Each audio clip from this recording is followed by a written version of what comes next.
Hello everybody and happy New Year's Eve.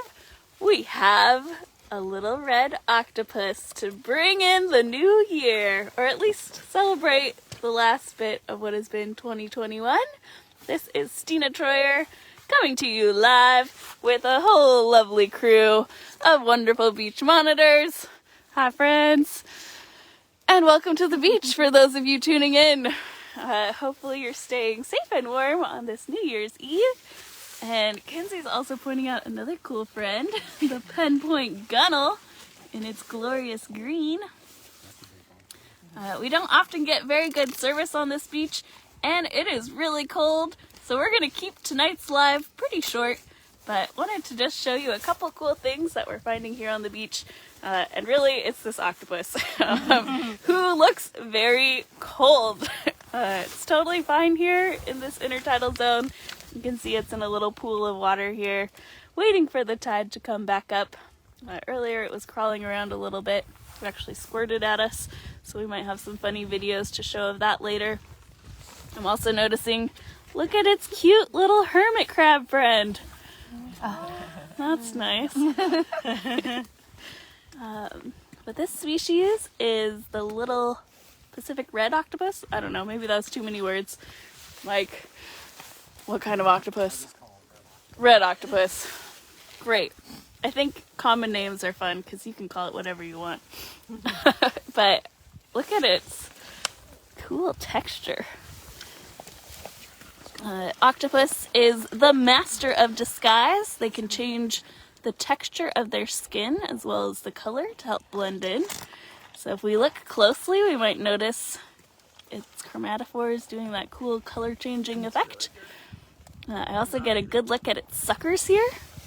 Fun fact about those is those are used as taste receptors, so it can actually taste through those tentacles or the suction cups. I don't know, this looks like the color of an octopus that is cold. Can anybody tell if it's a male or female? I have no idea. Males have a special baby making arm, which I don't see, but it could be tucked. Anyways, oh, I just snotted on my phone, y'all. It's that cold. But for those of you tuning in, let us know what you're doing for your New Year's Eve celebrations. How are you wrapping up 2021? Obviously, it's with a little octopus. Okay, I guess we know what you're doing. I don't know. Does any of my monitoring friends have any fun octopus jokes or facts? Or They have beaks. They have beaks! Yay! The only hard part on our octopus is their mouth, which is a lot like a parrot's beak. And the only thing that keeps them from going through holes that are smaller than that. Yeah. Can you hear the fireworks? Yeah, Kenzie just said that beak is going to be what helps that, or determines what size hole an octopus can fit through. As long as the hole is smaller than, or bigger than the beak, they're good to go. Cool. Is this a teeny sea star right here? Oh my gosh. Yes. Oh, that's so cute. Okay. Adorable. Can I get a finger in there for size, friends? Maybe Emma can pop in. Emma, our hand model here.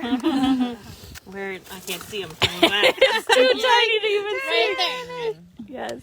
There we go. Excellent. This is something we noticed when we were out at Penrose Point State Park. My guess would be this is a baby mottled star, but I don't know. It could be. It's hard to tell what species they are when they're this tiny.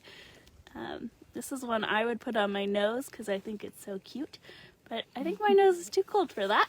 But it's nice to see all these baby stars after that sea star wasting. When did that start? 2015? But this is kind of we're seeing a recruitment event of all sorts of little baby stars, particularly the mottled stars. So happy to see these little babies bringing in the new year. And again, sorry for the sporadic feed, this beach really just doesn't get good service. So, so it goes. But here's, oh my gosh. Okay, we'll come back to this octopus in a second, but first we'll peek over. Oh, the beautiful lights of Gig Harbor. Glorious. You got the rock? I do. Nice. Okay, so on this lovely rock, oh yes, tell us about a tunicate, Mike. So tunicates are the closest relative to vertebrates that don't have a backbone. And they are made up of little tiny colonies of animals, but when they're larvae, they have a tail like a fish, and they have a notochord, much like our vertebra, and they have a dorsal hollow nerve cord, just like we do. So they're pretty advanced, even though they look a little bit like brown snot. Hot diggity damn, the more you know, folks. And then there's also the anemones on either side, so don't confuse the sea anemones here with the brown snot that is the lovely tunicate.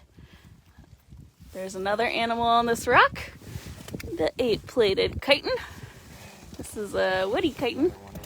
Oh, a super cutie. Finger for scale. Cold finger, that is. And these lovely anemones in there waiting for the tide to come back for them. Just kind of hanging in there, which hopefully you've all done throughout the new year. Hanging in like the sea anemone. And with that, we're going to come back to our octopus and call it a beach walk for you. We're out here collecting data at the mouth of Gig Harbor by the old ferry landing, hanging out with an octopus on New Year's Eve, wishing you all a very merry adventure as we move on into 2022. So thanks for tuning in with Harbor Wild Watch. Thanks to our lovely group of volunteers out here, rocking and rolling, collecting science on the beach on their lovely holidays. Again, looking out over the harbor on this very cold but clear and crisp evening night. And then, Rachel's saying we'll do a post of this later. So, good call, Rachel. And thank you all. Happy New Year's.